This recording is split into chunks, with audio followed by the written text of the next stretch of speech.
Hola a todos y a todas. Aquí estamos resolviendo unos problemas técnicos y mientras tanto vamos cambiando de sillas. Entonces vamos cambiando de sillas como el jueguito mientras lo resolvemos. Bienvenidos, bienvenidas. Queremos que esto sea realmente una conversación. Tenemos ese ánimo y estamos convencidos y convencidas de que la mejor manera de hacerlo es construirlo juntos, ¿sí? Y entonces, por eso teníamos tanto interés en conocer un poco cuál era la experiencia previa que cada uno y cada una de ustedes tiene en estos temas que tienen que ver con la movilidad humana. Y a esos efectos yo voy a resumir muy brevemente lo que ustedes respondieron en la encuesta. Específicamente dos de las preguntas que se les formularon. Daniela o Marcos, por favor.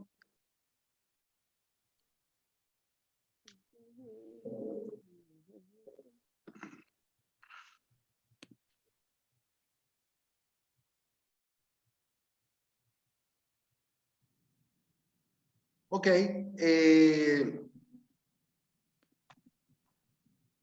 Si puedes pasar la lámina que no puedo moverla.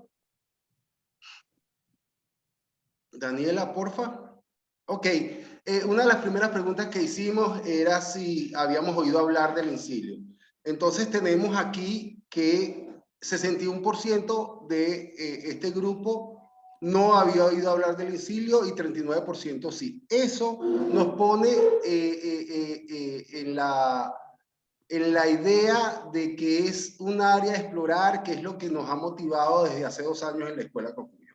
O sea, sigue siendo un espacio poco conocido y nos interesa por aquello de la novedad y la posibilidad de explorar otras formas de contar los procesos de movilidad humana. La otra, Dani, porfa. Estas son nuestras aproximaciones al desplazamiento forzado interno, que es solo apenas una expresión de el estado de INSILIO, o más bien, sí, la manifestación física más visible de esa sensación de extranjería en tu propio país. Y entonces esto fue lo que ustedes respondieron. Adelante. Desde Colombia, tenemos básicamente dos detonantes del desplazamiento forzado interno: el conflicto armado, esto es lo que ustedes contestan, y aquí tenemos experiencias concretas de aproximación al desplazamiento forzado interno en Colombia por el conflicto armado. Tenemos un desplazamiento forzado en 7 asentamientos del área metropolitana de Bucaramanga y destacamos esta experiencia y esta experiencia nos permite confirmar que lo que hayamos hecho sobre estos temas podemos compartirlo en esta oportunidad. Es que creo que este es un trabajo de César, que a pesar de estar en Chile, tuvo una suerte de residencia periodística en Colombia. César confirma por el chat si es así. Y lo que destaco de esta experiencia es la dinámica de inversión durante 2 meses y medio que permitió hacer una cobertura fotodocumental y después una exposición fotográfica. Gracias, César. Ojalá tengamos oportunidad más adelante para hablar de esta experiencia, porque somos de los que creemos que la dinámica de inmersión es insustituible. Pues. Podemos tener otras alternativas, otras opciones, pero la proximidad y el ejercicio de poner todos los sentidos en una cobertura es una maravilla. Entonces también tenemos el desplazamiento forzado en Ituango y el desplazamiento forzado en Nariño. Dos experiencias de desplazamiento forzado vinculadas con el conflicto armado. También tenemos un desplazamiento forzado, nos compartieron la experiencia de un desplazamiento forzado. ¿Sí? ¿Me oyen bien? Perfecto. Ok, no sabemos si es en la Guajira colombiana o en la Guajira venezolana, si alguno de los participantes que tuvo esta experiencia nos puede decir si fue del lado colombiano o del lado venezolano por el chat, lo agradeceríamos. Próxima, Dani. Ok, en Perú nos cuentan la experiencia del desplazamiento forzado desde Lima hacia el interior del país por el conflicto armado entre 1980 y 2000. Esto tiene que ver con los grupos insurgentes encabezados por Sendero Luminoso. Adelante. En Chile, alguien nos cuenta del desplazamiento forzado de comunidades del pueblo mapuche por intereses empresariales. Aquí me faltó la palabra empresariales. A veces esta experiencia del desplazamiento forzado del pueblo mapuche, por los motivos, nos indica que la responsabilidad estatal a veces está combinada con responsabilidades particulares, lo cual desde el enfoque de derechos humanos no excusa al Estado en su deber de proteger y de garantizar derechos. La próxima. Finalmente, Venezuela, tenemos las experiencias del desplazamiento forzado por el conflicto armado en Apure, que este año se hizo como muy evidente y por primera vez, no desde las autoridades venezolanas, sino de las autoridades colombianas, empezamos a conocer cifras del número de desplazados entre Apure y Arauca, entre el Apure colombiano y el Arauca, el Apure venezolano y el Arauca colombiano. Tenemos el desplazamiento forzado por megabandas en barrios de Caracas, un asunto del cual Alfredo nos va a hablar o nos podría hablar con mucha conocimiento de causa. Hay una experiencia que me llamó mucho la atención en las respuestas, el éxodo de docentes hacia las minas del sur del estado de Bolívar, que migre cualquier persona, particularmente yo he estado haciendo cobertura, creo que de inmersión en los pueblos del sur de Bolívar, donde se hace minería ilegal, y encontramos gente de todas partes del país, pero que sean docentes le da un foco especial a una cobertura, que los maestros abandonen las aulas para irse al mundo de las dinámicas mafiosas de la explotación ilegal de minerales en el sur del estado de Bolívar, al sur del país. Y tenemos también una experiencia de desplazamiento forzado de comunidades indígenas por mafias de la minería. Eso es lo que tenemos en Venezuela. Entonces, lo que quería señalar con este recuento de lo que ustedes contestaron es que cada uno de nosotros y nosotras tiene una experiencia que compartir, tiene un know-how, tiene una aproximación al tema de la movilidad humana, y eso es un punto de partida que debemos tener en cuenta al momento de aproximarnos a esta idea del incilio. Entonces, dicho esto, le damos la palabra a Alfredo. A partir de, bueno, les quería compartir estas dos ideas, pero estos son dos ideas para el debate. La migración es un derecho y la migración forzada es una violación de derechos. Y lo otro, cómo y por qué llegamos a sentirnos extranjeros y extranjeras en nuestro propio país, que es lo que es una pregunta básica que nos aproxima al tema del incilio. Entonces, los dejo de nuevo con Mabel para que acompañe la intervención inicial de Alfredo. Con Alfredo vamos a estar conversando. Por favor, todas las preguntas que quieran hacerles, formúlenlas por el chat. Marco y Daniela van a estar pendientes para que podamos hacer esa relatoría de preguntas y Alfredo pueda responder.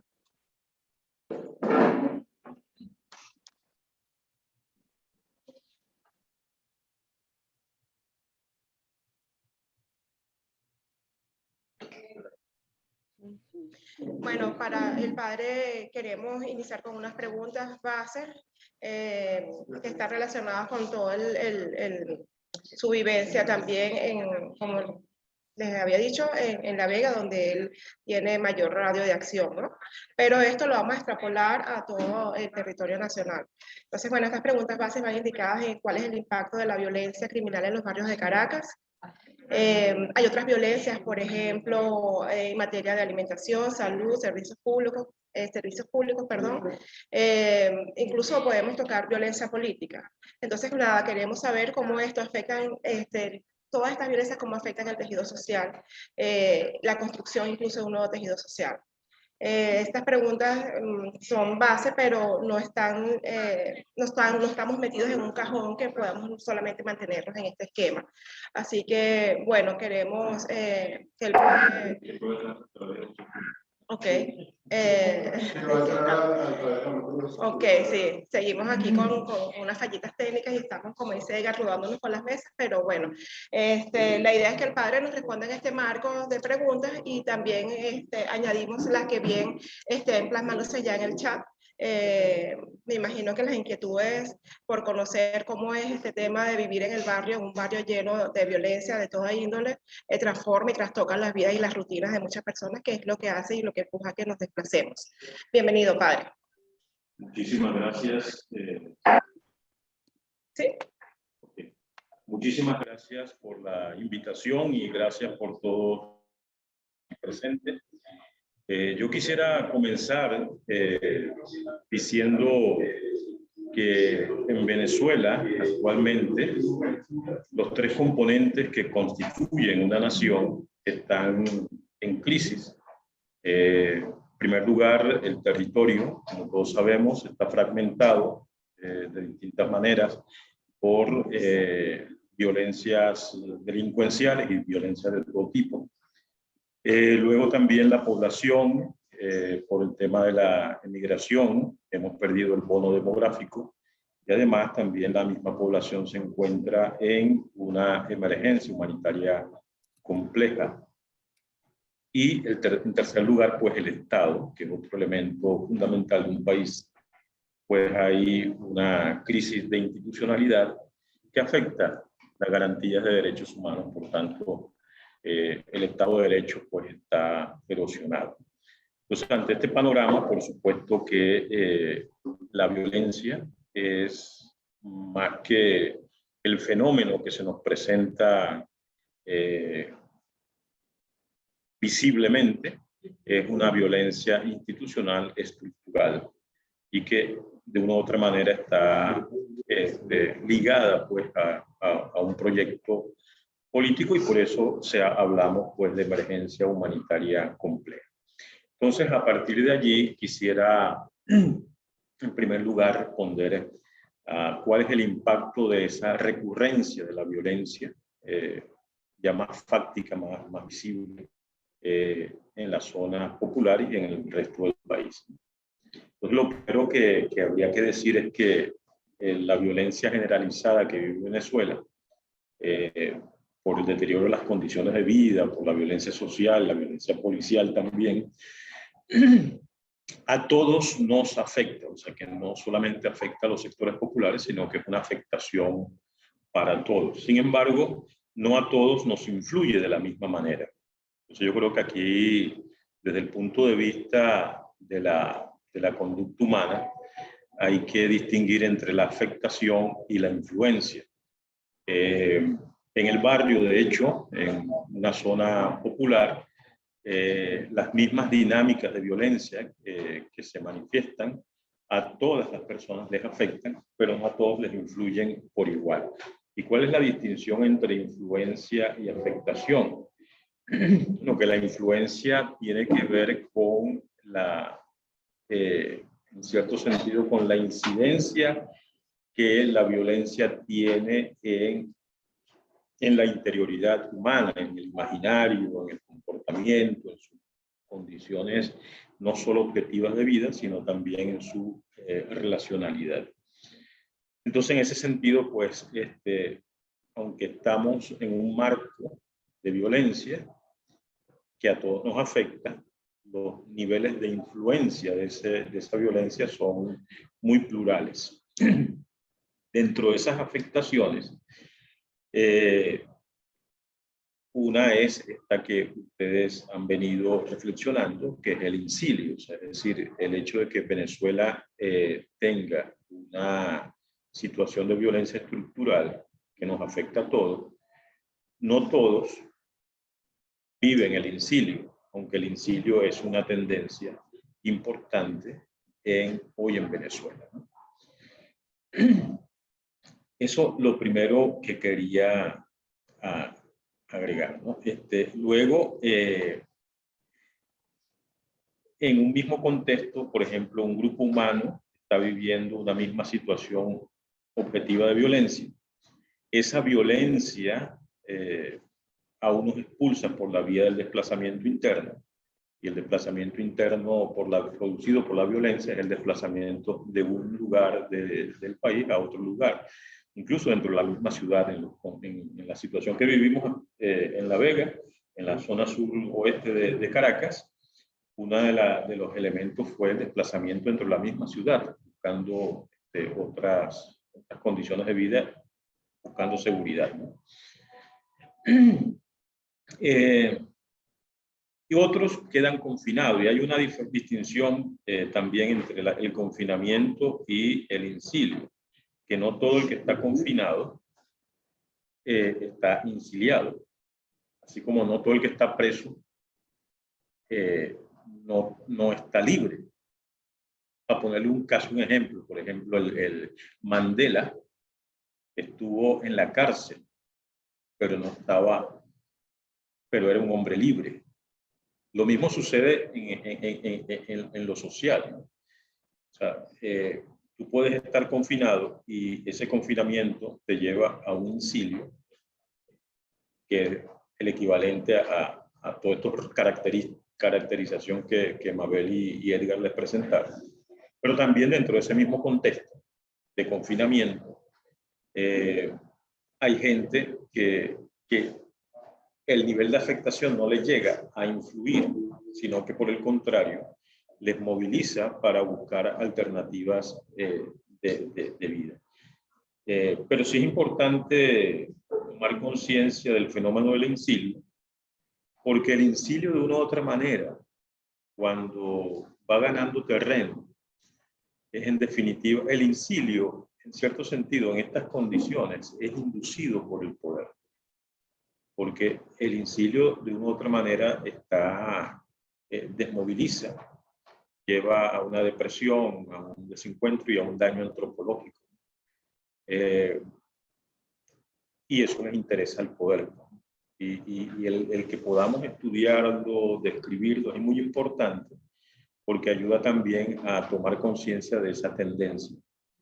Pero no todo el que está confinado necesariamente está influenciado por esa dinámica del incilio. Yo desde las zonas en las que me encuentro trabajando, puedo dar testimonio de que hay mucha gente que justamente en estos contextos de adversidad se ha activado más que cuando estábamos en periodos donde existía un mínimo Estado de Derecho, ¿no? Y hoy, ante esta cuestión, se han activado, se han iniciado procesos de resiliencia, de solidaridad, de movilización, para contrarrestar estas dinámicas. Entonces yo creo que lo primero que resumiría es que el impacto de la recurrencia de la violencia es en el cuerpo social es muy diverso. El incilio es una dinámica que va tomando terreno, pero que no todos los que están en Venezuela somos inciliados. Yo por lo menos no me considero un inciliado. Pero repito que sí es muy importante describir este fenómeno, estudiar este fenómeno, porque eso no significa que podamos caer en esas dinámicas. Y esas dinámicas favorecen al poder de facto. Porque de una u otra manera es como la conquista del espíritu humano por parte del poder. El otro elemento es que ante el desamparo, el duelo que se vive, el incilio que muchos viven, ¿qué motivos tiene la gente para quedarse? Yo diría que hay dos motivaciones, una motivación negativa y otras motivaciones positivas, y explico en qué consiste esto de la motivación negativa. Las motivaciones negativas tienen que ver con la conciencia cada vez mayor de que emigrar a otros países de América Latina no es solución, aunque sigue el flujo de migración sigue creciendo y va a seguir creciendo. Sin embargo, eso no significa que exista la dinámica interna de que la gente está viendo por experiencias que la migración hacia otros países de América Latina no es solución. Y la recurrencia de que es mejor pasar trabajo en su propia tierra que en un país ajeno. Entonces, quedarse por resignación a no poder emigrar. Las personas que están en esas condiciones son presas del incilio. O sea, es muy propio que la dinámica del incilio se instaure en su imaginario.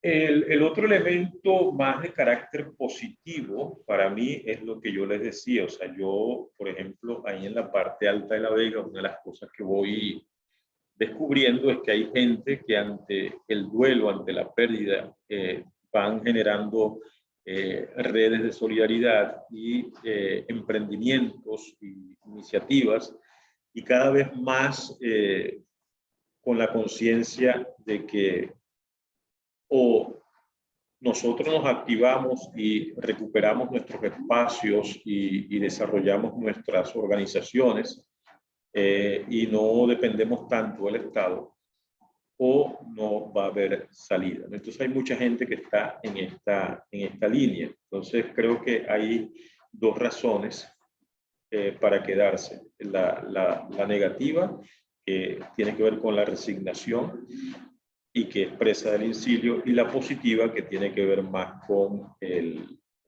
la apuesta por el país. Y este elemento es muy importante y que lamentablemente nuestros políticos no han terminado de entender y de leer, porque creo que con este grupo de personas que en medio de esta adversidad están optando por quedarse en el país, es que se puede hacer, diríamos,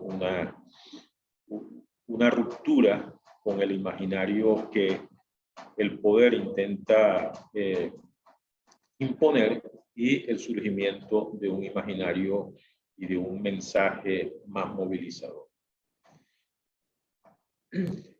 Además del desplazamiento y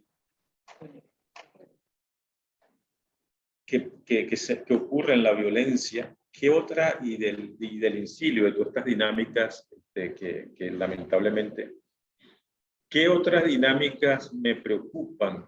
Y a mí sí me está preocupando mucho que el tema de la violencia está generando en algunos sectores, especialmente en jóvenes, no en todos los jóvenes, pero es algo que puede ir creciendo, es la corporativización armada de los imaginarios.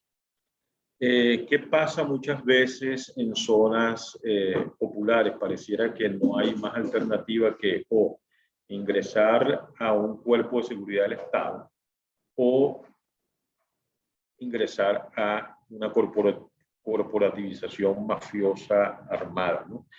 Si no se rompe con ese imaginario, vamos a entrar en una sociedad militarizada que lamentablemente el ejercicio de la civilidad, el ejercicio de la ciudadanía va a ser cada vez más cuesta arriba. Por eso creo que es muy importante incidir en la ruptura con ese imaginario corporativo militar. Hay más elementos, pero...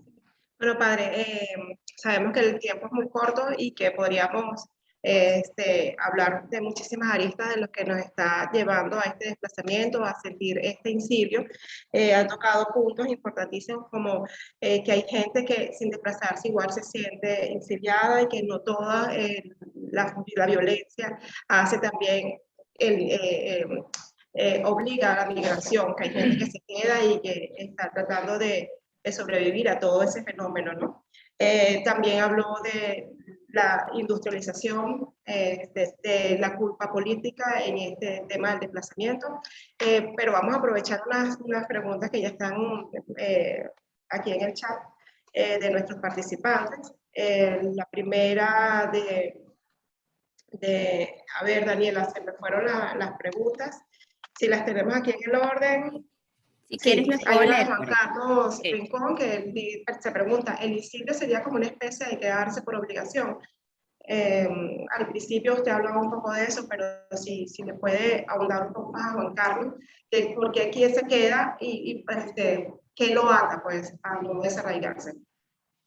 Sí, yo creo que un activador del incilio es sin duda alguna la resignación, o sea, cuando la situación de violencia generalizada y la violencia armada te pone en un nivel de sobrevivencia, lo primero que viene a la cabeza es salir del país.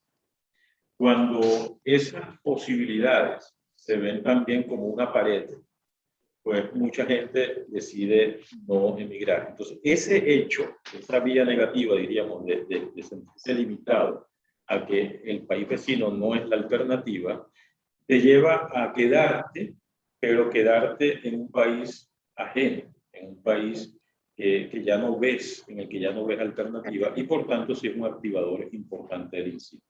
Aquí hay otra pregunta de Joenis Briceño. Ella cuestiona, ser exiliado es una especie de elección. ¿Qué cosas o sentimientos convierten a una persona en exiliado? Parte ya estaba en su descarga inicial en la presentación, parte de esa respuesta. Pero eso de ser exiliado es una especie de elección. Muy cortamente, si podemos...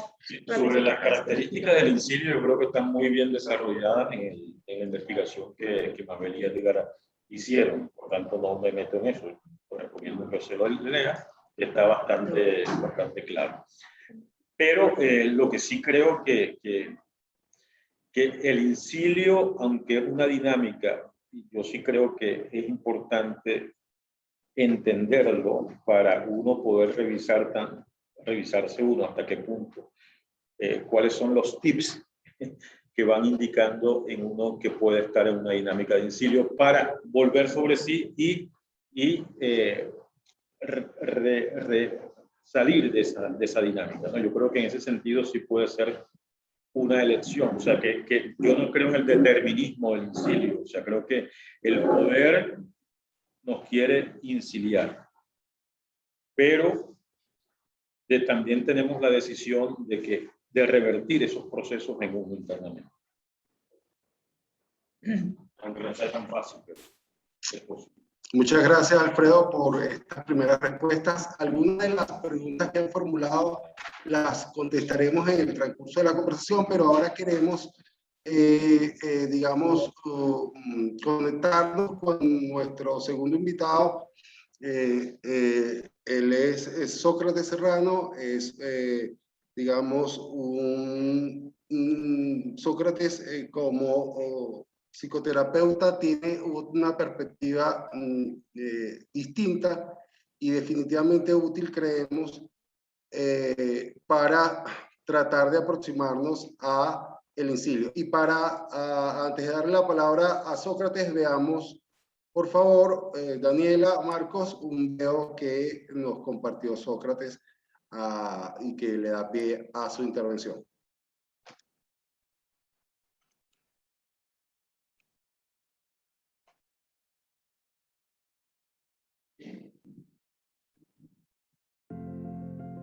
Incilio o libertad.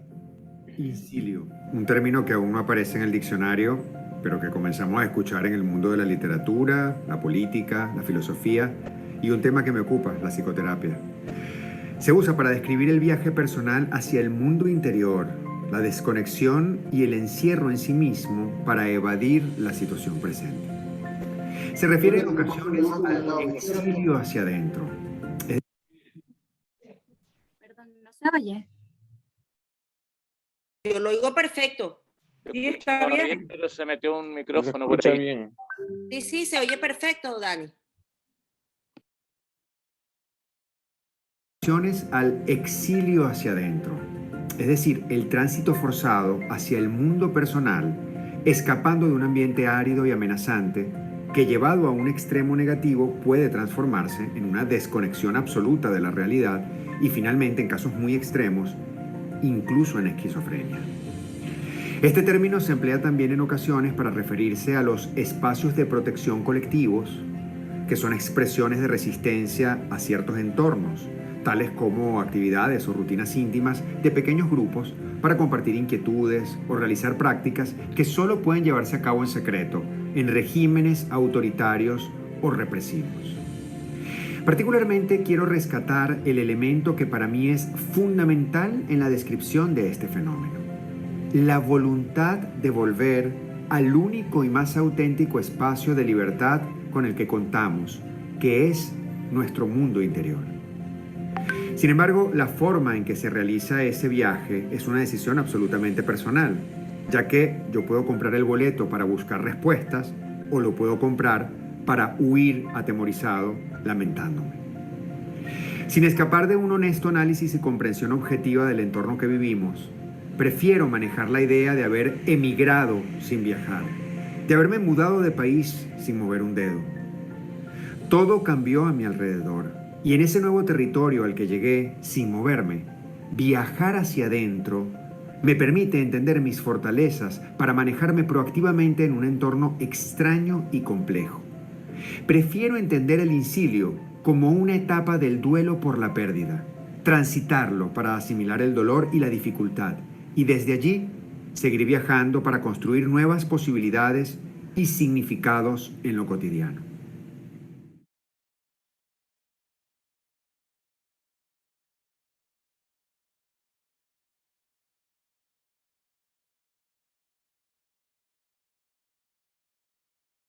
Edgar, estás en mute. Bueno, estás por ahí, Sócrates. Gracias por estar. Sabemos que has hecho un gran esfuerzo y te lo agradecemos mucho de corazón por estar con nosotros. Te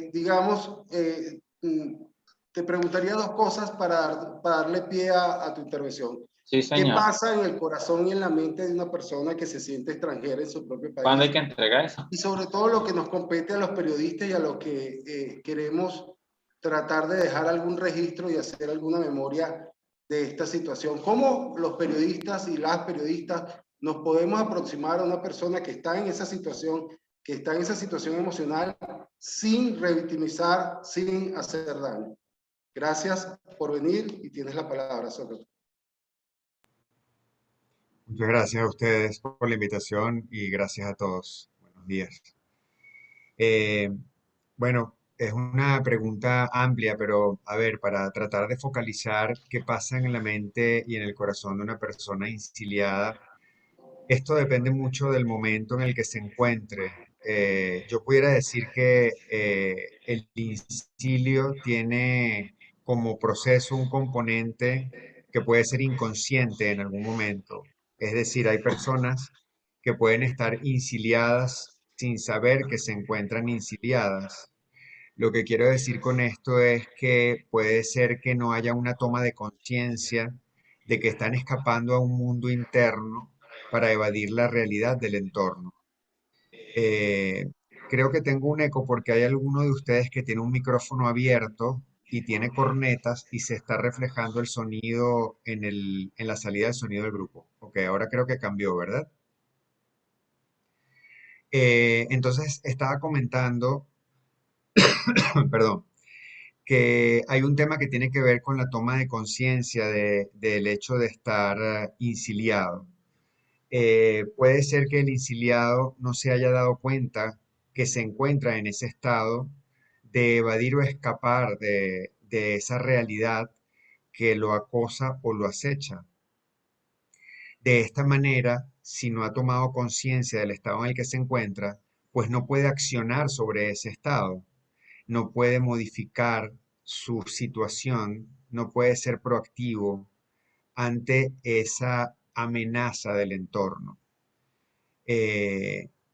Una vez que el insiliado toma conciencia de que efectivamente ha escapado de la realidad y está refugiado en sí mismo, en ese mundo interior, y que ese escape de la realidad, si es prolongado, puede ser dañino, nocivo, y puede generarle, obviamente, consecuencias muy negativas. Entonces, desde ese estado de conciencia, él sí puede comenzar a generar acciones y a tomar decisiones, obviamente las que estén a su alcance, desde su espacio de influencia, desde su círculo de posibilidades y asumiendo un rol de protagonista en lugar de víctima, en el entendido de que siempre va a haber variables externas que él no va a poder controlar o manejar, pero que va a haber otras en lo estrictamente personal, de su mundo interno, psicológico e inmediato, donde él sí va a poder tener influencia y donde él sí va a poder accionar. Entonces, a partir de allí comienza un proceso de de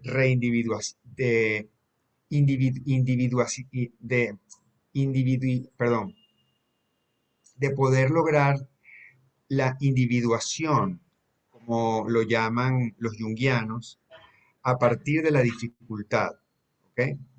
Es decir, reconstruir la realidad del propio entorno y reconstruir su propia realidad ante esas limitaciones y ante esa dificultad.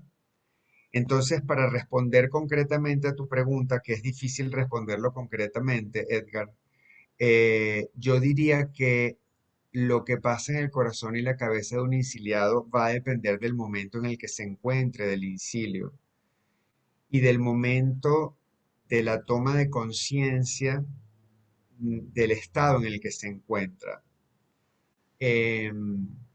Yo decía en el video que particularmente a mí me gusta hablar del incilio como una etapa del duelo, porque si bien, por cierto, el incilio también es un proceso necesario, doloroso quizá, para construir un camino, como en todas las etapas de los duelos, de las pérdidas humanas, tenemos que transitar un espacio de dolor en el contacto con ese vacío y esa pérdida para poder elaborar la situación que vivimos y seguir adelante.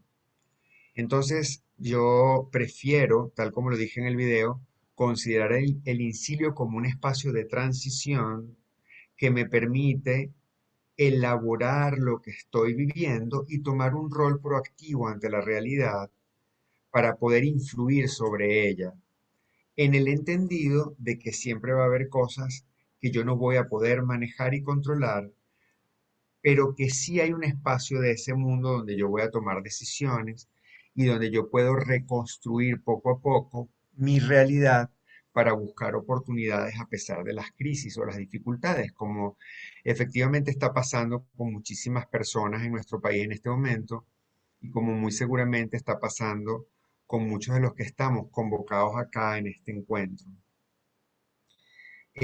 Tú también preguntabas sobre cómo abordarlo, ¿no? Cómo abordarlo desde el punto de vista periodístico, cómo hacer preguntas a una persona que está exiliada, eh, cómo respetar su proceso, ¿no? Y aquí hay un tema que precisamente es fundamental, que lo acabo de mencionar, que es precisamente ese respeto. Primero hay que ser muy empático y entender el momento de vida en el que se encuentra esa persona, tener la habilidad para ver más allá de lo aparente, que en eso nos parecemos ustedes los periodistas y nosotros los psicólogos. Tenemos esa misma habilidad, es como una especie de gift, ¿no? De don, que se desarrolla de alguna manera, también es un músculo con el paso del tiempo. Lo que quiero decir con esto es que es muy importante entender en qué estado se encuentra la persona, si hay conciencia de su situación y luego si hay conciencia, bueno, pues obviamente saber si quiere compartirlo. Eh, y franca y honestamente y con mucha empatía preguntar si quiere compartir el estado en el que se encuentra, porque es como los duelos. Es decir, cuando perdemos a alguien querido o cuando tenemos una transformación de vida importante, si no hemos elaborado suficientemente esa transición o esa pérdida, es muy difícil hablar de ella, porque no estamos preparados emocionalmente para afrontarlo cara a cara ante otras personas. Puede ser que estemos en un estado de fragilidad importante que nos impida comunicarnos sin rompernos emocionalmente. Entonces debemos ser muy hábiles para entender como periodistas, en el caso de ustedes, en qué momento se encuentra la persona y hasta dónde quiere compartir. Con muchísimo respeto y con preguntas muy cuidadosas y muy abiertas para que la persona tenga la elección y la posibilidad de compartir lo que realmente desea compartir de su proceso de vida en ese momento. Y esto, bueno, no aplica solo para el incilio, aplica para todos los temas, pero particularmente para el incilio tiene un valor fundamental. Gracias, Sócrates. Fíjense que ya de alguna manera contestaste. Sigue el eco, ¿verdad? Por favor. Ahora. Un momentico, por favor. Estamos maniobrando aquí duro. Listo. De alguna manera, Sócrates, ya contestaste la pregunta que hacía Daniela Flores, que era el paralelismo entre el duelo o los duelos y el incilio a propósito de las etapas. Aquí esto, digamos, se ha puesto muy luctuoso a propósito de que rápidamente llegamos al tema dolor, al tema duelos.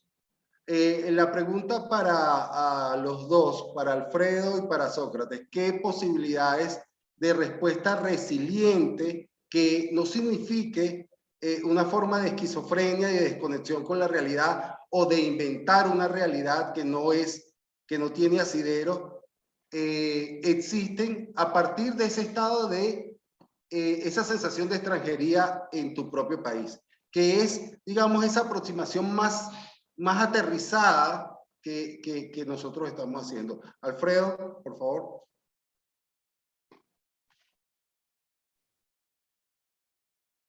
Una de las cosas que a mí me parecen importantísimo es, a mí me gusta distinguir el tema de la distinción entre situación y realidad. La situación es esta coyuntura que estamos viviendo y que de una u otra manera nos genera todas estas dinámicas de pérdida y de duelo, pero que esa situación no agota la realidad. La realidad siempre es como mayor y está llena de posibilidades. Y creo que ayuda mucho, primero, la toma de conciencia interior del momento que se vive.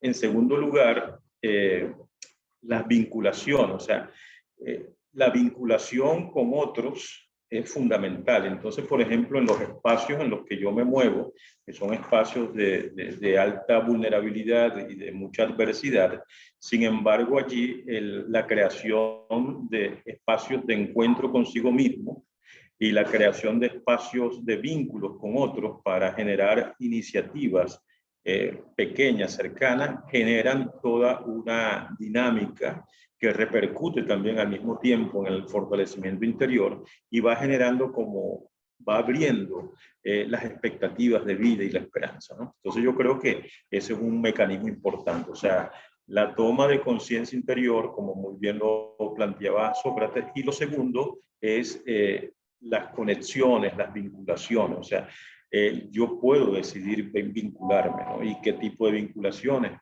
proactivas en medio de esta situación, y eso ayuda mucho a trascender pues esa dinámica, ¿no? Y luego el elemento simbólico también es muy importante, ¿no? El elemento celebrativo, el elemento simbólico de encuentro, esas dinámicas son muy, muy importantes. O sea, el poder tomarse un café con un grupo, el poder tener esos espacios de compartir, eso va generando unas dinámicas interiores muy, muy importantes. Gracias, Alfredo. Gracias, Alfredo. Sócrates, ¿cómo lo ves tú? Es decir, que en tu video tú nos hablabas de, a propósito de lo que comenta Alfredo, de la conexión con el otro, de la otredad, de sacarnos eso del pecho y del corazón y de compartirlo, pero tú decías algo que me llamaba mucho la atención, que era como en espacios como clandestinos.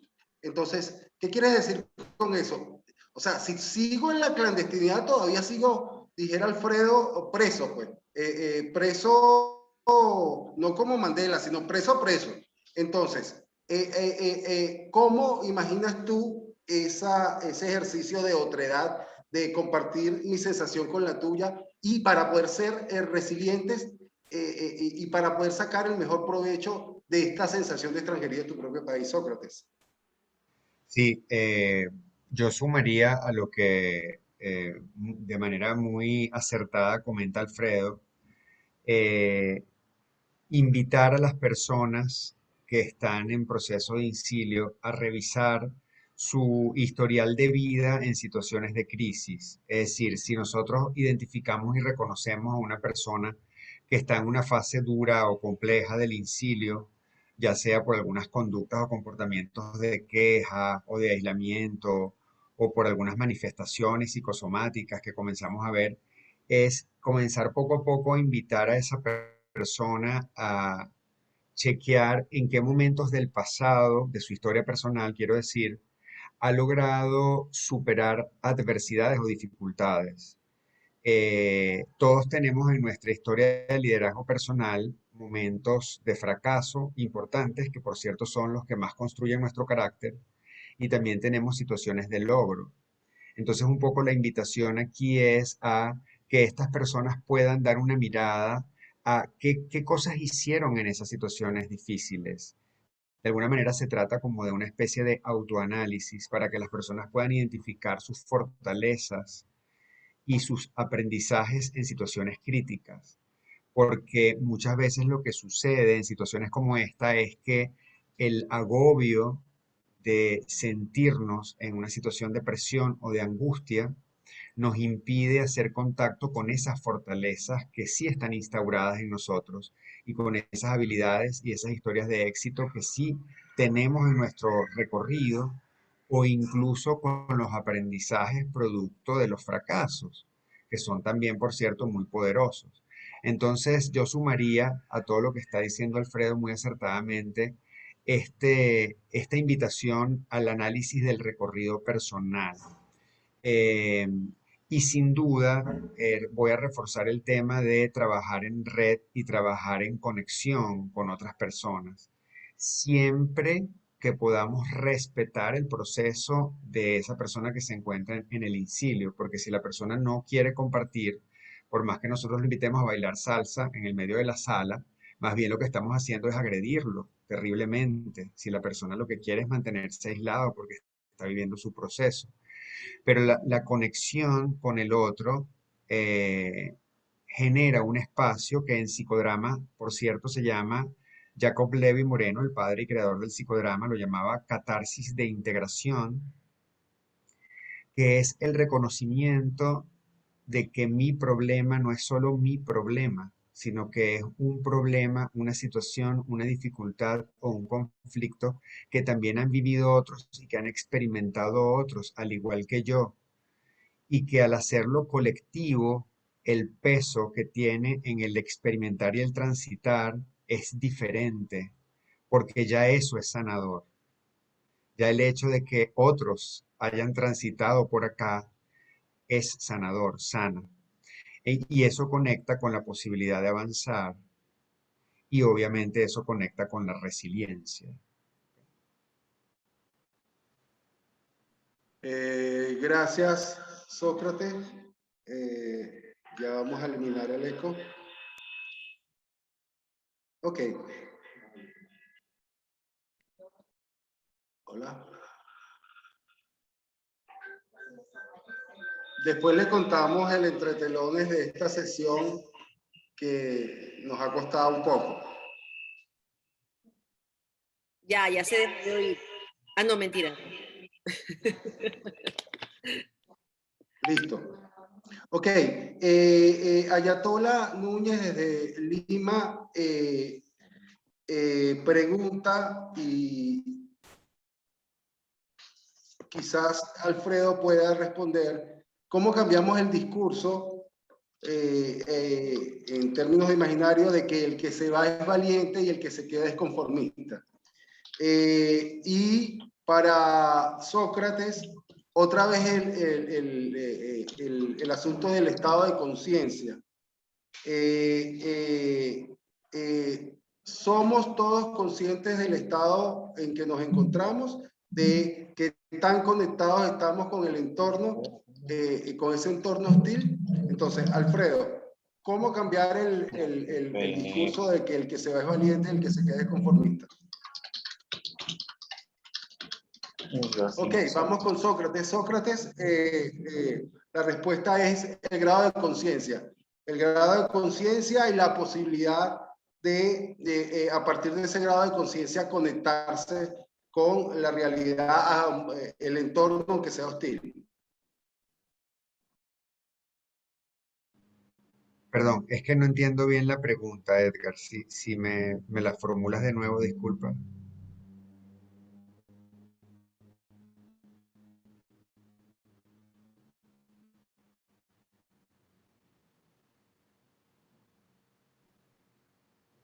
Perdón, ¿me escuchan? Yo sí escucho. Sí, sí, se Sí, oye. sí, perfecto. Lo que Sí. pasa es que creo que Va. como tienen el problema técnico, Ok. la pregunta Alguien que haya... Sí. sí, Sócrates, la pregunta es, ¿cómo, cómo deslastrarnos de esta idea de que el que se queda es conformista y el que se va es un valiente? En pocas palabras. Ok, bueno, obviamente esto es un proceso que tiene que ver con eh, una especie de ideario o imaginario colectivo que se reforzaba a través de ciertos mensajes muy particulares, ya sea de líderes de opinión por un lado, ya sea de especialistas por otro, o también incluso a veces hasta una especie de mito urbano, porque está asociado el hecho de que, por ejemplo, si me quedo en Venezuela, entonces estoy asociado, por ejemplo, a la mediocridad, estoy asociado a conformarme con lo que tengo, a reunirme con personas que son delincuentes, etcétera. Eh, yo particularmente lo que he decidido en mi vida como, como emigrante activo en mi propio país, o cuando digo emigrante activo me refiero a que soy un emigrante que se quedó. Realmente la palabra sería algo así como emigrante pasivo, pero digo que soy activo porque estoy todo el tiempo buscando alternativas para poder emprender acciones, proyectos, actividades artísticas, porque me muevo en el mundo artístico, en el mundo empresarial de consultoría y en el mundo de psicoterapia. Emprender actividades, acciones, proyectos, conectarme con personas que están con mi propia energía, con energías similares a la mía, eh, y identificar muy bien quiénes son esas personas con las que me vinculo y con las que me relaciono. Y de alguna manera, yo particularmente, al ser una figura medianamente pública, trato también de dar un mensaje y de mostrar lo que hago como una manera de modelar esto con la mayor conciencia de mi propio ego que pueda. Y lo que quiero decir con esto es que es muy fácil caer en el ego de yo soy el mejor, yo lo hago y yo miren todas las cosas que puedo hacer a pesar de que estoy aquí porque soy X, el adjetivo que quieran, superior, los maracuchos dirían mollejudo o lo que se les ocurra, ¿ok? Eh, si para mí es como un compromiso de alguna manera, estar aquí es un compromiso en este encuentro. Eh, siento que forma parte de esa cuota que tenemos todos de generar un espacio positivo. Este es el verdadero espacio donde nosotros podemos construir esa famosa frase que suena tan grande, que es construir país. No es tan grandilocuente ni es tan elaborada, es esta. Es en el pequeño espacio donde me muevo, mostrar y conectarme con las personas que tienen la energía parecida a la mía, que quieren propiciar espacios productivos, que quieren propiciar espacios de comunicación positiva, que quieren seguir generando espacios armónicos y mostrarlo. Y cuando digo mostrarlo, me refiero no mostrarlo desde el show off o desde lo superficial, mostrarlo desde la conciencia de que al mostrarlo estoy generando un espacio para que se copien prácticas positivas. Para mí esa es la manera de hacerlo. Yo es la que he descubierto. Eh, yo creo que es una forma donde cada quien tiene su propio estilo y donde efectivamente hay que mostrarle a la gente que el hecho de quedarse pasa por una elección personal, a veces pasa por una imposibilidad de irse, ojo, por cierto, eh, pero cuando pasa por una elección personal, eh, hay una decisión de convertir el propio espacio que se transformó, que cambió, que nos fue arrebatado, en un nuevo espacio que sea grato, que sea armónico, que sea productivo, que permita a otras personas generar espacios de encuentro. Esa es la manera en que yo lo he descubierto y la manera en que yo lo practico. No sé si eso responde a tu pregunta, Edgar. Sí, gracias, Sócrates. Antes de darle la palabra a Alfredo y cerrar con una dinámica que va a dirigir Laura, quiero atajar esa alerta que hace César, que dice que mientras más habla, menos entiendo, ¿no?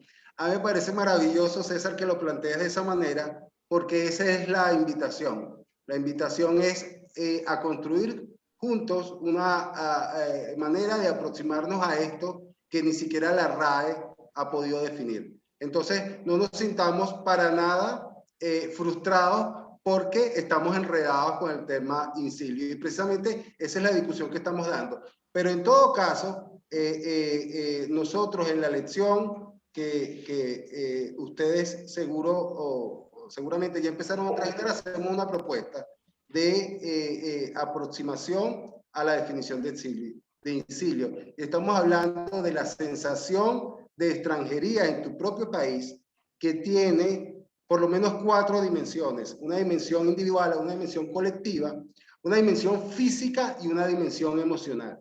Entonces, así que César, te pedimos que te sumes a esto de construir juntos la definición de incilio. Alfredo contesta la pregunta pendiente y después cerramos con una dinámica que nos va a proponer Laura Huerta.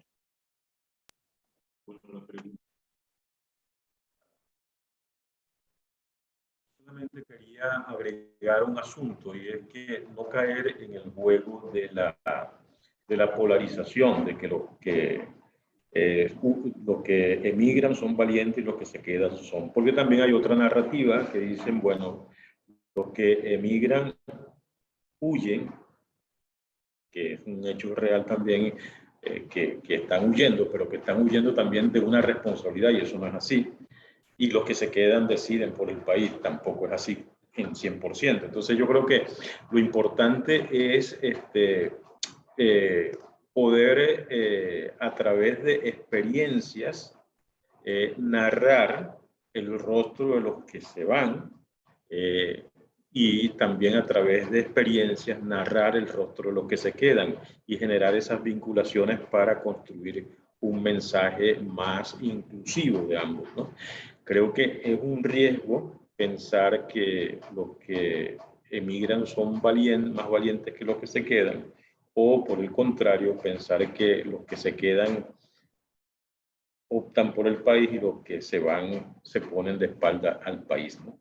Entonces, creo que en ambos fenómenos hay rostros y narrativas de opción por el país y que eso es lo que hay que integrar, vincular y construir una narrativa desde allí. Gracias, Alfredo. Laura, el remate es todo tuyo. Gracias. La verdad es que me emociona profundamente que estemos discutiendo sobre el incilio. Lo que pasa es que, y entiendo perfectamente la confusión que puede haber, porque esto es un tema, les cuento rapidito, es un tema que hemos venido construyendo desde hace 2 años, pero realmente el incilio, no hay una definición única sobre el incilio. Quizás tiene que ver porque es un proceso personal. La manera de entenderlo es, tú te has sentido exiliado en tu propio país. De esa pregunta nace lo que puede ser la definición de incilio. Entonces, no es que tenemos una definición única y exclusiva. De hecho, cuando nosotros descubrimos, Josefina Rullero y yo descubrimos el término o empezamos a atisbar lo que podría ser el incilio, fue a través de una poesía. Es así de bonito. O sea, llegamos a una poesía y dijimos, oye, qué bello que poder mirar no solamente a los que se van, sino también a los que se quedan. O sea, los que se quedan tienen una historia que contar.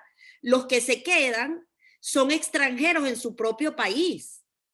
Los que se quedan tienen que vivir en una ciudad que ya no se parece a la ciudad que tenían. Y los que regresan, cuando regresan, se encuentran en un país completamente distinto al que dejaron. O como diría la sabia de Mabel, se encuentra en una comunidad, un barrio completamente cambiado. Entonces, digamos, en esa lógica, ¿y cuál era nuestro interés? ¿O cuál es nuestro interés? Y es la invitación que queremos hacerle desde la Escuela Cocuyo, a que construyamos periodísticamente este concepto. Porque esa visibilización periodística se ha dado muy poco. Miramos a los exiliados, pero, ajá, ¿y qué pasa con la gente que se queda? No se imaginan la cantidad, o seguramente sí se lo imaginan, pero en Venezuela hay muchísima gente que ha visto cambiada su día a día, su cotidianidad, por la gente que se fue, para bien y para mal, ojo, porque yo quiero que nos vayamos con la idea de que el incilio sí es un proceso que puede tener mucho dolor, pero también es un proceso de oportunidad. Es un proceso de crear cosas, de hacer una nueva narrativa, y periodísticamente tiene muchísima vida, porque periodísticamente nosotros podemos contar el cambio que genera el exilio desde dentro. Por eso yo no sé si ustedes se acuerdan, seguramente se acuerdan porque tuvieron que hacer muchas cosas para aplicar para este taller. Se llama Cómo cubrir la migración desde fuera y desde dentro. Y ese desde dentro es el incilio. Entonces, creo que igual los dejo con las mismas preguntas.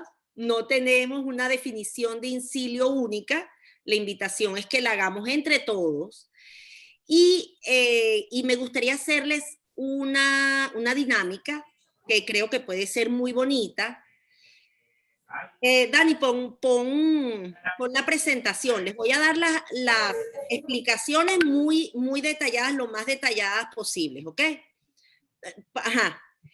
Estos son unos poemas para la sensibilización. Esto es para un taller que hicimos previamente, preparando esto justamente, que lo hicimos con la Deutsche Welle, que que es nuestro gran aliado y nuestro gran amigo en todo este viaje maravilloso que hemos hecho.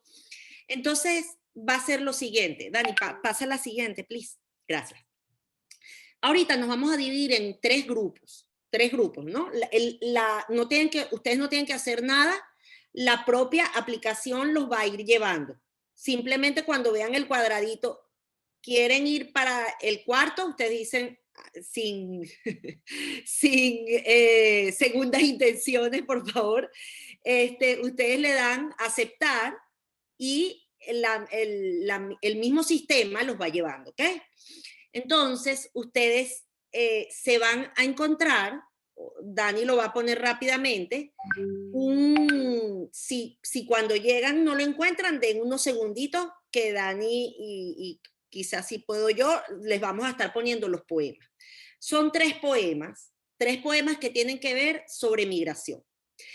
Una persona del grupo lo va a leer, porque lo hicimos antes, que cada quien lo leyera por su lado, pero más bonito es que alguien lo lea, ¿sí? Se lo lee al grupo, y luego de leer el poema, que se llevará 1 o 2 minutos a lo sumo, creo que el que se llama Incilio justamente es el más largo, entre todos van a escribir un párrafo no mayor de 5 líneas que recoja lo que les hizo sentir. Es un ejercicio de puro sentimiento, cero racionalidad.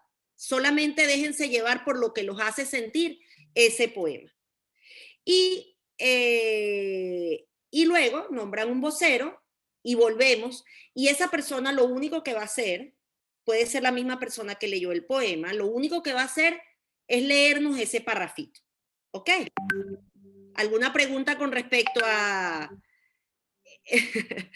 Bueno, no puede ser al estilo de los haikus, pregunta a Gabriela, pero realmente es un párrafo colectivo de lo que les hizo sentir ese poema, teniendo en consideración que lo que buscamos es sensibilizarnos con los migrantes, ¿sí?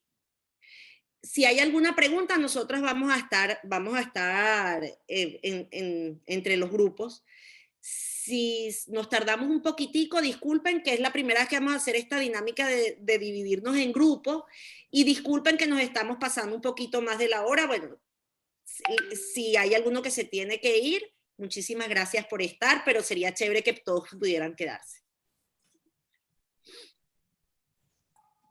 Dani. Vamos a ver. Ahí vamos, ahí vamos.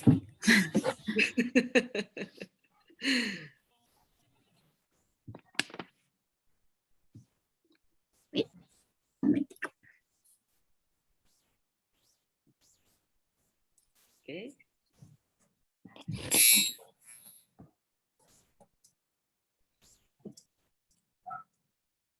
Ok, ¿le sale la invitación? Todavía no, Dani. Ah, ya. Sí. Nos vamos.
que es una carga simbólica, psicológica.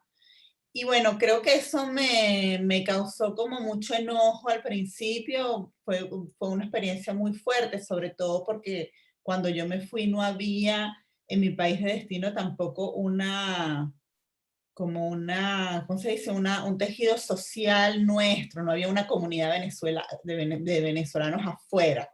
Entonces el sentimiento de soledad era muy grande, ¿no? ¿Dónde estás tú? Yo estaba en México en ese momento. Micrófono abierto. A ver, para construir esas 5 líneas de nuestra perspectiva del poema Ulises. No sé si todos entendieron, lo sintieron así. Los gráficos editables en capas. Yo lo siento como el Ulises que partimos y el Ulises que va navegando va cambiando, ¿no? Cómo vamos dentro de nosotros ese proceso emocional que va cambiando con el proceso migratorio. Pero sin embargo sigue ahí ese Ulises, ¿no? Trata de rescatar algo. Perdón, a mí me parece que empieza con la incertidumbre, ¿no? Con la visión del barco que te va a llevar a un viaje. Y ese viaje al mismo tiempo tienes, para poder visualizarlo, tienes que cerrar los ojos, o sea, tienes que permitirte una imaginación, viajar, y ese es como que nos remite obligatoriamente al viaje interno, ¿no? O sea, a mí, cuando uno cierra los ojos, como que se mira a sí mismo, digamos, ¿cierto? O sea, es la oportunidad de mirarse a sí mismo. Cuando uno está, entre comillas, despierto, siempre está mirando hacia afuera, nunca, es muy raro que uno se vea a sí mismo en un espejo. Y eso es lo que me... Creo que falta María Constanza. No, yo creo que ya fueron diciendo todo. A mí me parece que hay como también un sentimiento de resignación, porque no parece un poema, o sea, parece como toda una descripción muy alguien dijo encierro por ahí, me parece, ¿no? Como muy asfixiante, o sea, me parece que es algo como asfixiante, la devastación, la resignación, pero me parece que todas las palabras que fueron tirando, me parece que ya tenemos todo más o menos contenido ahí. Chévere. Bueno, está Malkia Tudela. Sí, no, yo coincido, perdón, yo coincido, ¿no? Sí, también me deja a mí un halo de tristeza, digamos, básicamente, pero coincido con las demás personas. Ok. Bueno, dice que en un minuto van a cerrar el grupo. Sí, creo que hay que redactar las 5 líneas, ¿no? Ya rapidito. Ajá. Ok, ahora viene la presión. André, ¿podrías leer cómo quedó? O sea, como la secuencia de palabras, no sé si quizás que tiene. Sí, bueno, no sé si lo pueden ver, igualmente está acá: desastre, despedida, lugares, arraigo, encierro, dolor, tristeza, sobrevivir en un lugar que no te pertenece, sensación de vacío, impotencia, simplemente estar y no poder hacer nada, recuerdos, viajes, lugares vacíos, amigos, aislamiento en la adversidad, sentimientos de resignación asfixiante. Eso es como básicamente lo que recojo. De todas maneras, sí, o sea, creo que en general son sentimientos negativos, nada positivo con respecto a este poema. Entonces, no sé, quizás podemos así como, vamos a ver si esto queda por acá, queda bien, voy juntando como los fragmentos de lo que...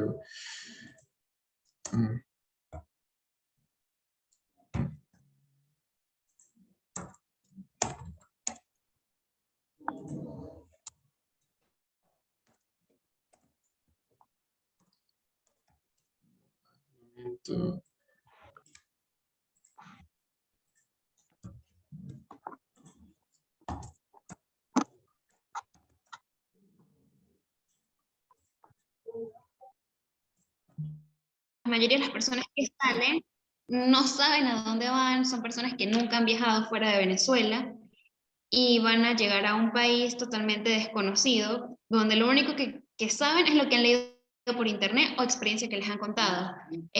Pues la mía personalmente, yo las veces que he salido nunca ha sido con intenciones de quedarme más de 2 meses, 3 meses, o sea, siempre ha sido con intenciones de salir a visitar o hacer algo laboral y regresar. O sea, siempre he tenido intenciones de regresar, más no de quedarme.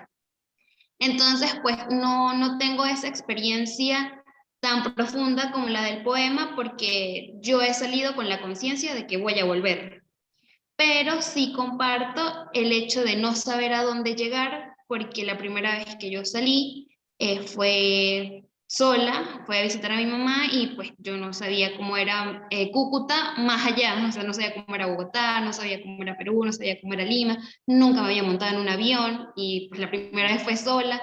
Toda esa inexperiencia fue lo que me hizo conectar con el poema en ese sentido de no saber a dónde ir, porque todo es realmente desconocido y no sabía cómo funcionaba. Ok. Bueno, Kevin dejó algo en el chat y Andrea tiene Andrea, pudiste, imagínate, todo esto tan intenso, lo pudiste poner en un... Y aquí está Gustavo. Voy a leer lo que dice Kevin, lo que dice Gustavo, y después Andrea nos dice el párrafo que logró. Kevin dice: el poema es como una cartografía de la dimensión psicológica de la migración. Muy bonito. Y Gustavo dice: al escuchar el poema se me vinieron a la mente dos canciones, Un beso y una flor, bueno, creo que es de Fito, y también el tango Volver de Gardel. También pensé en la palabra soledad. Muy bellísimo. Entonces, Andrea, ¿tú crees? Voy a compartir pantalla, yo creo, para que veamos y leamos lo que quedó y ver qué... Okay. O sea, a mí me quedó un poco más largo, obvio, pero tratemos de... A mí me gusta como está, lo defendería por siempre así, además quedó medio poético. Voy a compartir pantalla y compartir mientras que voy compartiendo pantalla, que me gustó todo lo que dijeron porque se asemeja también a lo que yo he sentido. Mi primera vez que migré, yo fui a... ¿Estoy compartiendo? Todavía no. No, ahora sí, ya. Fui a New York y era muy joven y tampoco sabía nada. Y eso de la soledad... y luego viví mucho tiempo en Barcelona y eso también es partirse en dos, porque yo estoy aquí, estoy mirando las noticias de allá y nunca dejas de ser y tienes como un amor, ¿no? Por la tierra que recibe y un amor por la tierra que dejas y al final nunca eres entero, es como eso. ¿Están viendo lo que estoy compartiendo? Sí. Ya. Fui tomando las palabras fuerza y las frases que quedaban como parecidas, entonces quedó un poco así el texto. Quedó un poco poético, por eso lo digo, si no podemos tratar de ahora entre todos sintetizar, pero quedó así. Está bello, está bello. Niñez, dolor, dejar un lugar donde yo me sentía segura, el ritmo acelerado de la nueva ciudad, siempre estoy entre el lugar del que vengo y en el que estoy. Salir no es tanto el equipaje, sino la experiencia acumulada y todo un país acumulado como carga en el cuerpo, emociones, cargas simbólicas, lo bueno y lo malo. El país de destino no siempre acoge como unidad. La raíz es trampa, uno no tiene raíces, tiene pies. El tiempo es sinónimo de extrañar. Para un migrante nunca hay un lugar perfecto. Hay un sentimiento de no pertenecer y al mismo tiempo de pertenecer a todo. Aprender a descubrirse en soledad, ser amigo de tus propios demonios, descubrir quién eres, salir sin nadie que te despida y sin nadie que te reciba. No sabía dónde iba, siempre salir con la conciencia de volver, salir sin saber cómo es el viaje, cómo es el lugar. Y aquí el poema es como una cartografía de la dimensión psicológica de la migración. Al escuchar el poema se me vinieron a la mente las canciones Un beso y una flor y el tango Volver de Gardel. También pensé en la palabra soledad. Eso fue lo que creo que nos quedó, pero de lo más bonito. Modestia aparte. Somos el mejor grupo. Compartirlo todo, qué bonito. Sí, oye, ¿qué hago? ¿Lo vuelvo el link y lo pego en el WhatsApp o cómo lo comparto o lo pego en el chat para todos? Ahorita, sí, como quieras. Lo pego en el chat y somos grupo 1, puedo poner grupo 1 y lo pego en el chat. Vale. Sí, porque ya estamos listos para cerrar. Yo voy poniendo musiquita suave, no esta vez no música bailable. ¿Cuál es las que recomendó Gustavo? Lo que pasa es que esas tienen letra. Bueno, yo no sé si a ustedes les pasa, pero si nos distrae de lo que están hablando. ¿Sí? Vamos a dejar el grupo, muchachos, todos, donde diga leave breakout room.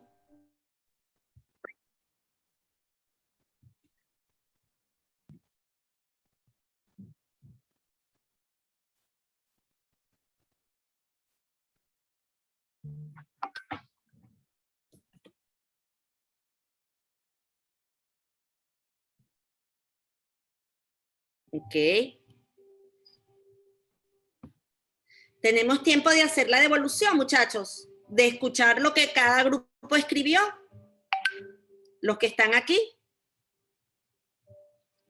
Sí. Bueno, los que se puedan quedar. Empecemos ya con los que están. Ok, perfecto. Grupo 1. Grupo 1, Andrea. Debo leer de nuevo lo que nosotros... Sí, nosotros nos tocó, el grupo 1 nos tocó un poema bellísimo de Cristina Pieri Rossi, y Andrea nos va a leer algo más que un párrafo que salió de nuestra conversación. Sí, sí, espérame que voy a leerlo de acá. Aquí estoy. Vale. Partir es siempre partirse en dos. Niñez, dolor. Dejar un lugar donde yo me sentía segura. El ritmo acelerado de la nueva ciudad. Siempre estoy entre el lugar del que vengo y en el que estoy. Salir no es tanto el equipaje, sino la experiencia acumulada. Y todo un país acumulado como carga en el cuerpo. Emociones, cargas simbólicas, lo bueno y lo malo. El país de destino no siempre acoge en comunidad. La raíz es una trampa. Uno no tiene raíces, tiene pies. El tiempo es sinónimo de extrañar. Para un migrante nunca hay un lugar perfecto. Hay un sentimiento de no pertenecer y al mismo tiempo de pertenecer a todo. Aprender a descubrirse en soledad, ser amigo de tus propios demonios, descubrir quién eres, salir sin nadie que te despida y sin nadie que te reciba. No sabía dónde iba. Siempre salir con la conciencia de volver, salir sin saber cómo es el viaje, cómo es el lugar. El poema es como una cartografía de la dimensión psicológica de la migración. El poema me recuerda a dos canciones, Un beso y una flor, y también el tango Volver de Gardel, la palabra soledad. Ya está, ese es nuestro mix emocional de recibir el poema. Gracias. El grupo 2, porfi. Voy. Ok, nosotros nos tocó el poema de Ulises. Ya un momento. Ok. Voy. Al Ulises que somos y al que se va convirtiendo en el camino. La visión del barco que te va llevando y nos remite al viaje interno. Al proceso personal de la incertidumbre de lo que va dejando, agarrándome de lo que tenía. Ese sentimiento de contraste entre la añoranza y el mundo nuevo al que se tienen que enfrentar. ¿Y en cuál de esos barcos viene Homero? Lo que se transforma y convierte en algo nuevo, y finalmente entre la incertidumbre y la esperanza que se asoma al final del camino. Esas son nuestras 8 líneas. Bellísimo. Muchísimas gracias. ¿El grupo 3? Por acá. El poema que nos tocó es el de Hernán Zamora, que se llama Exilio. Y escribimos: sobrevivir en un lugar que no te pertenece con una sensación de vacío e impotencia. Es simplemente estar y no poder hacer nada, mientras se siente un aislamiento en la adversidad y un sentimiento de resignación asfixiante. Es la despedida, el dolor y la tristeza producto del exilio.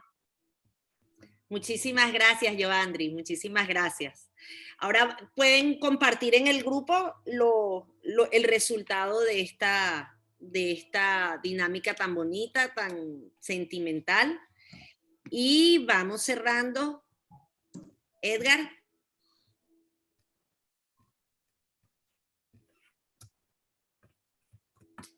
¿Está por ahí? Edgar tiene problemas con la conexión, Laura. Dios.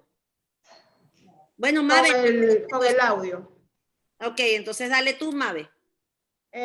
Bueno, yo estaba en el grupo 2 con Jessica.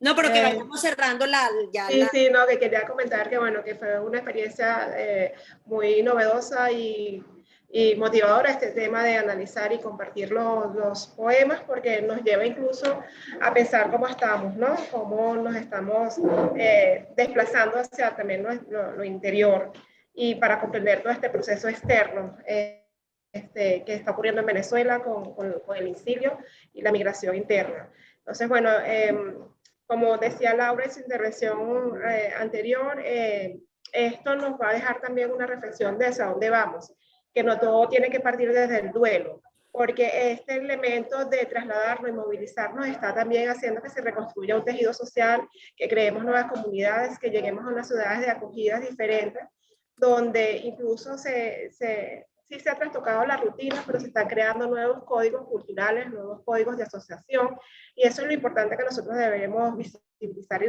resaltar. O sea, somos insistentes en nuestro modo de vida, queremos seguir en nuestro país, queremos seguir con nuestra familia, pero ¿cómo lo hacemos? Ese es el punto que nosotros queremos rescatar y visibilizar, más allá de que se produzca un duelo, una separación forzada, una huida violenta de nuestra comunidad por el hecho amponil o por una cuestión de servicios públicos. Creo que donde vamos a llegar y donde estamos rescatando estas historias de quienes se quedan y quienes viven, la idea es ver cómo están haciendo un nuevo camino, un nuevo futuro, y a la larga, sí, al final del camino esto nos va a dar una composición de un nuevo país. Y ese nuevo país es el que queremos contar y el que queremos que ustedes incluyan en sus narrativas.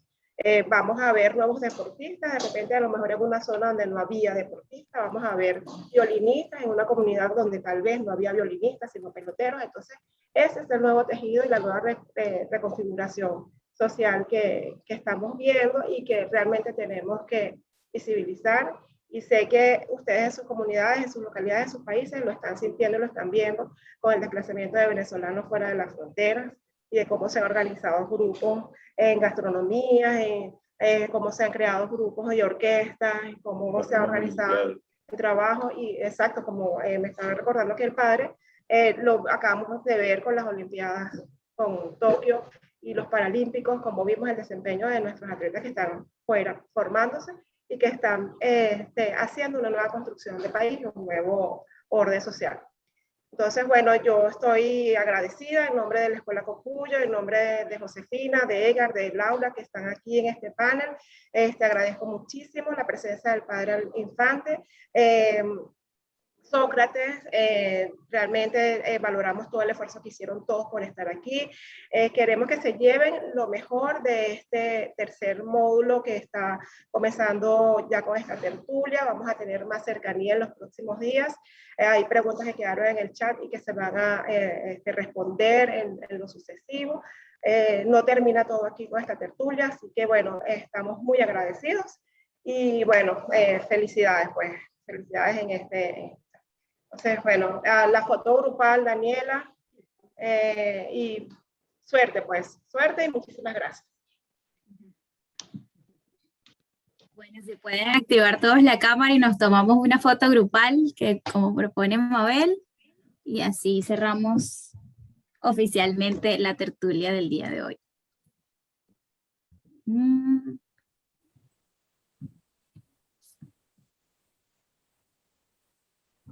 Ok, ¿listos todos?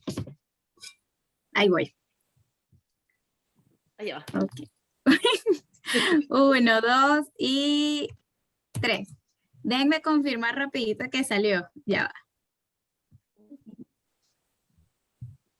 A ver, a ver. Sí, la tenemos.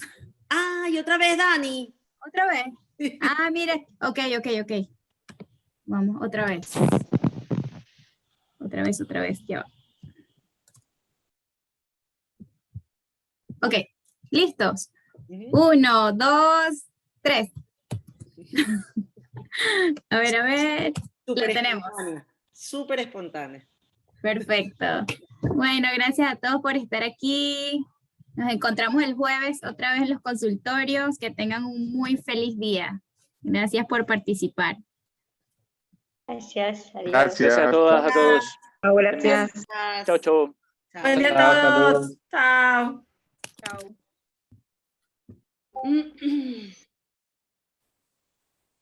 Ay, chica, pero...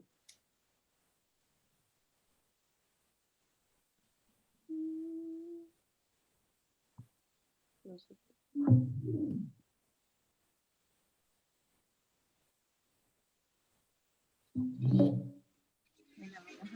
Ahora sí, ahora a buena hora. Ah, ya estaba pensando en lo mismo, yo la estaba buscando. No me funcionaba la cornetica. Eso.